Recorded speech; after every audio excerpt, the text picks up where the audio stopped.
Welcome to Calculator Active.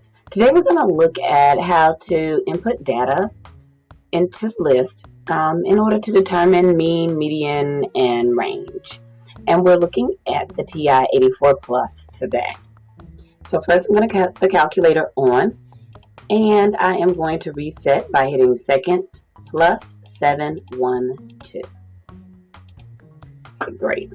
So in order to input data into a list into the calculator, you want to use the stat key, which is to the left of the left directional arrow. We'll be using this key and the second stat, which is the list function, mostly today.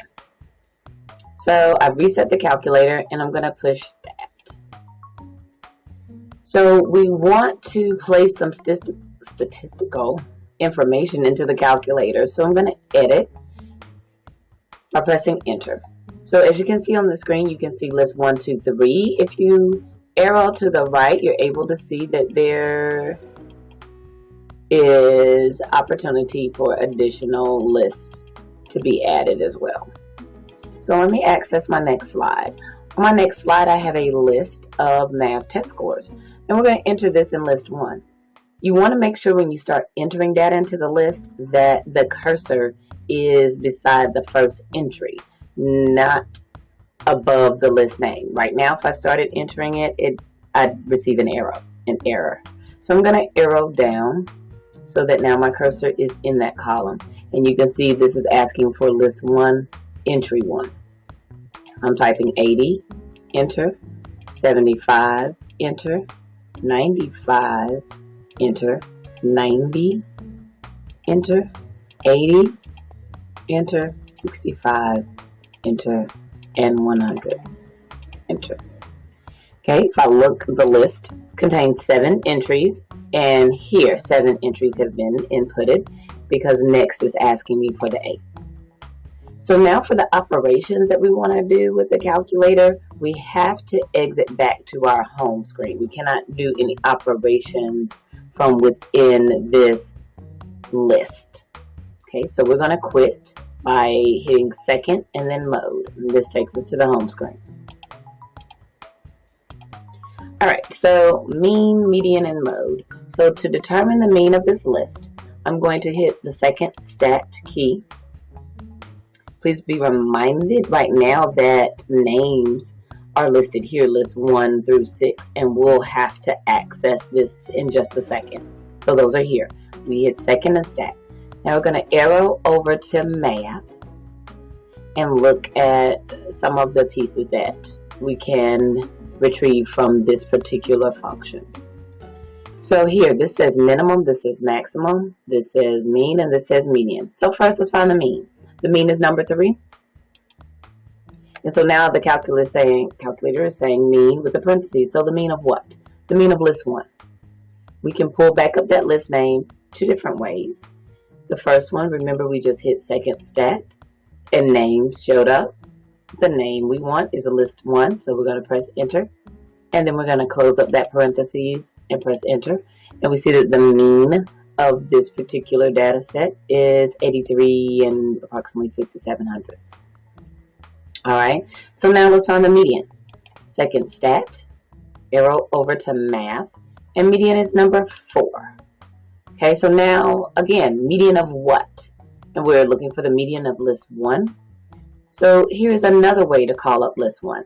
If you look where my cursor is above the numbers 1, 2, 3, 4, 5, 6, you see the L1, L2, L3. You can access those since they're blue by hitting the second 1 key for list 1, and then we close that up and press enter. So the median of this data set is 80. So next let's say we want to find the range. If we go back to second stat and arrow over to math, we don't see range as a possibility, but we know that the range is the difference between the max and the min, the maximum value and the minimum value of that list. So let's find those. The maximum is number 2 of what? List 1. Let's close that up. And then we're going to subtract the minimum.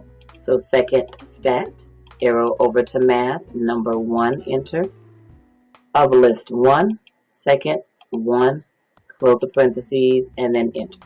So the range of this data set is 35. There are a couple other things that you can do. I'm going to hit second stat again to show you some other operations. It allows you within this function to find the sum of that data set. We can find the product, we can find the standard deviation, and we can find the variance. If we arrow back over, we can take this data set and actually have it sorted. Let me show you what the list looks like again. If I push that and edit, you see how my list looks. I started with the entry of 80 and then proceeded with all the other test scores that were written. If I go back to my home screen and hit second stat and arrow over to sort A is for ascending order and sort D is for descending order. So let's say I wanted to sort those scores in descending order. I'm going to press 2. And again, you see that parentheses. So the calculator is saying, do this operation for what? So we're going to say for list 1, second 1, close the parentheses, and then press enter. And the calculator says done. So you don't actually see this list up here unless you call up that name.